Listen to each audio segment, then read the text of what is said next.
Thank you all for being here on this first Sunday of Lent as we begin this journey of preparation towards Easter, as we begin this new spiritual growth series that we're calling the Circle of Grace. And seeing all of you out there, I assume what you really came is to hear about the devil today. So let me start with this, which is I am a huge film buff. And I particularly love the era of American filmmaking called New Hollywood, which describes the sort of 70s era when films became like gritty and like had like anti-heroes. So like the Godfather films, perfect example, Taxi Driver, those sorts of films.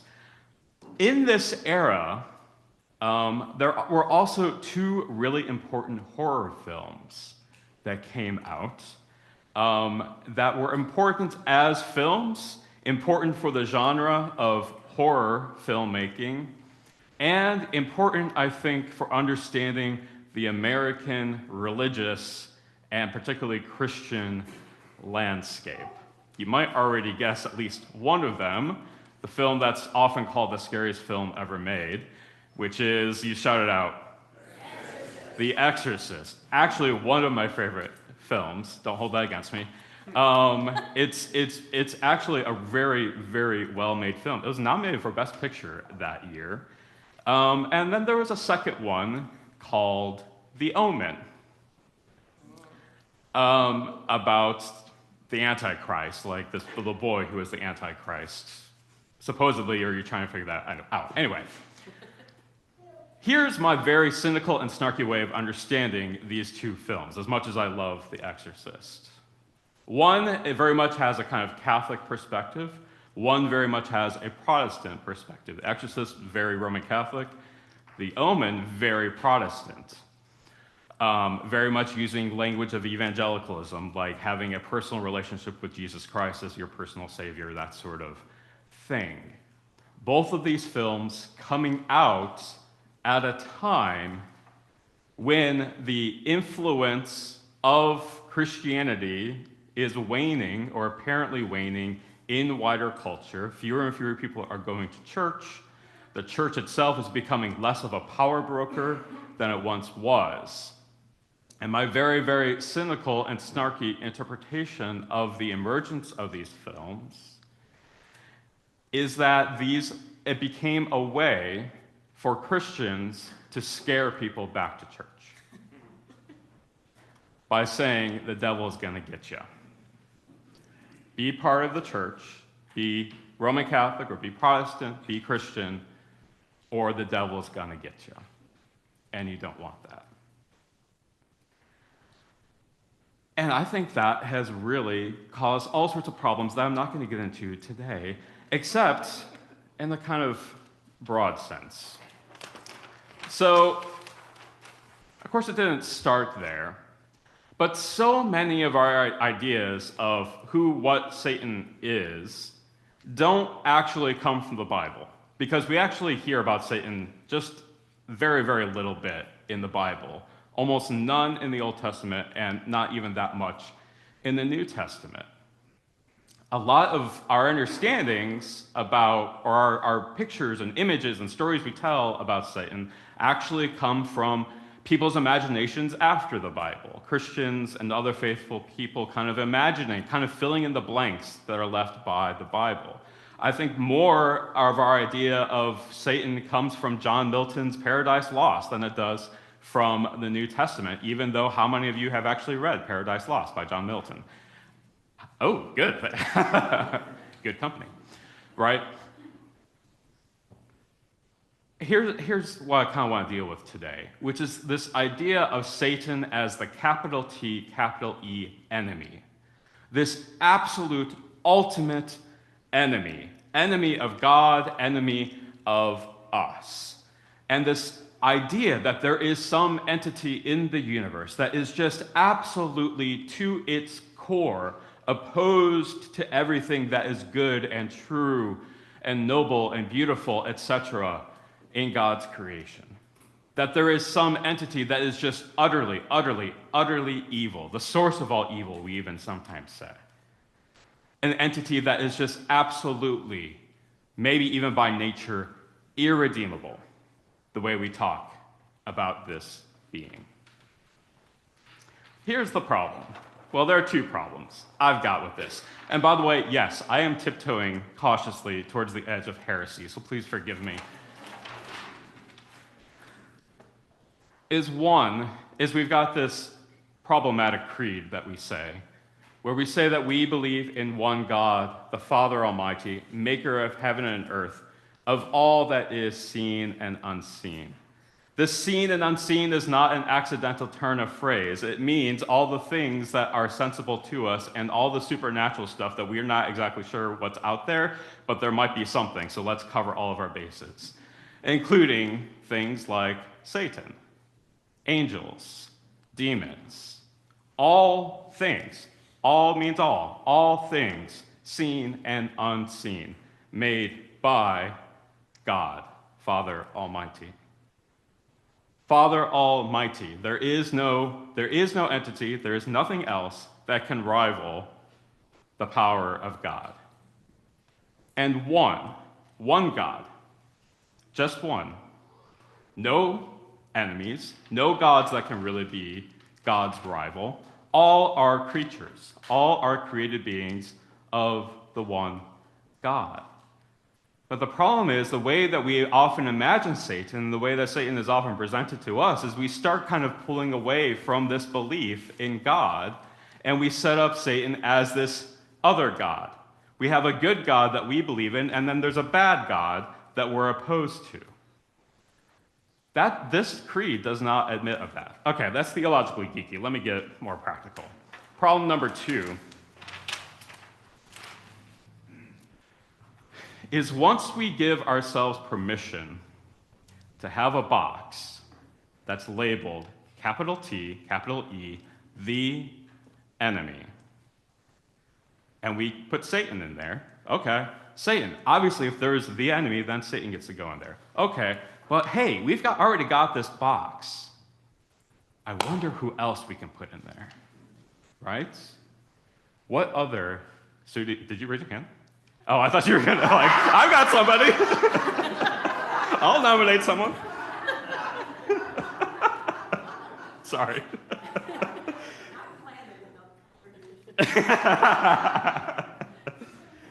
So, types of people we might throw into that box, and this is starting the commercial now, are people that don't really fit in, right? Don't fit into our ideas of normal. We might call them weirdos. Weirdos can go into the enemy, and people who are different from us, speak a different language, come from a different place, have a different culture, maybe different values. We're not exactly sure where they stand. Maybe we call them foreigners. They might go in that box. People who break the law, people who do bad things, people who should be punished, convicts, the bad guys. Maybe they go into that box. Public enemies, we might even say.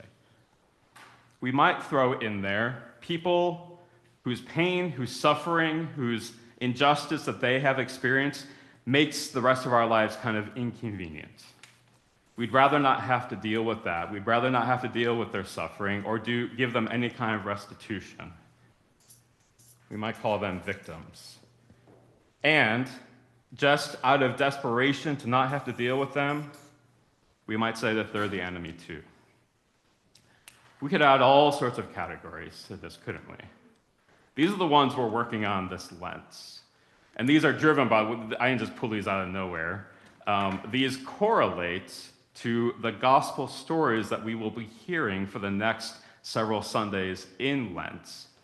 These categories correlate to individuals that Jesus will be having conversations with. That's also why we have parishioners speaking those roles in the gospel for the rest of Lent, to accentuate this idea of this one-on-one communication, and that's where the kind of story holds on.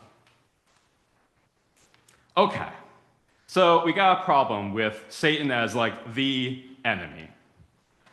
We have this category that allows us, gives us permission to say things about other people like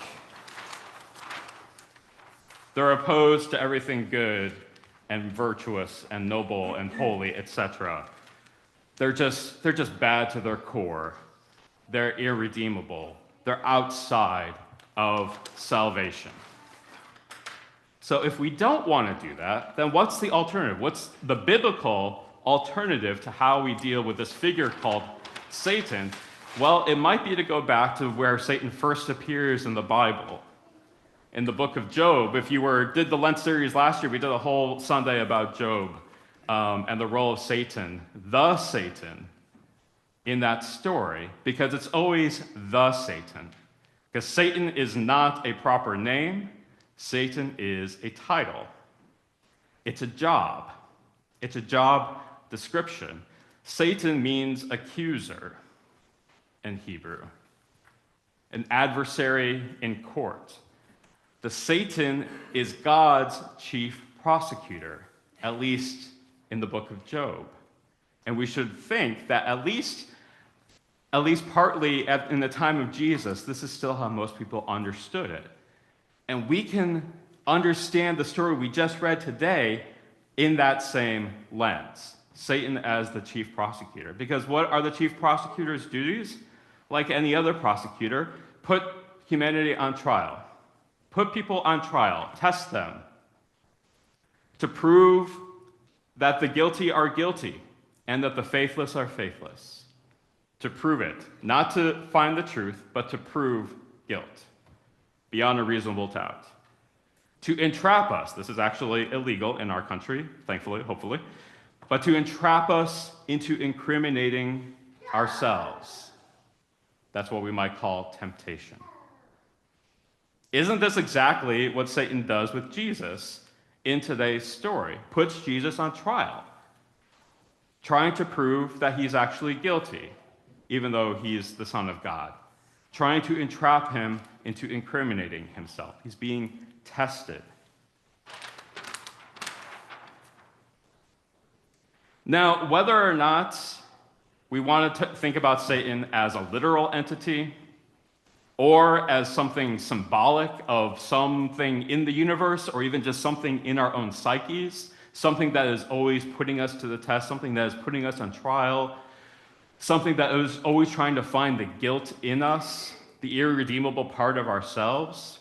Literal or not, here's the good news. We don't have to decide because the response is the same thing. It's to do what Jesus did in this story. It's to talk back to Satan. Not to hide and cower and be afraid of this evil God that's going to possess us and destroy our lives. That's not the example Jesus gives us. The example Jesus gives us is to encounter Satan and to talk back to Satan. Because because the real thing that Satan can do is prove that he was right the whole time. In the spiritual growth class today, if you're able to stick around, we're going to look at some practical ways of quote unquote talking back to Satan. So if you can stay for that, great. If not, it'll be in the newsletter. But I just want to talk a little bit to close about what's actually going on in this testing of Jesus. What does this trial look like? What's Satan's game? How is he trying to trap Jesus? He acknowledges that Jesus is God's Son. He's the anointed one. He's the one that God has sent into the world. And the way he tempts him is by getting him to try to use his new power. You're the Son of God. Use that godly power to do some good in the world. If you're hungry, turn these stones into bread. If you're in danger, use your power to lift yourself up. If you are really God's Son, why don't you rule the earth in God's name?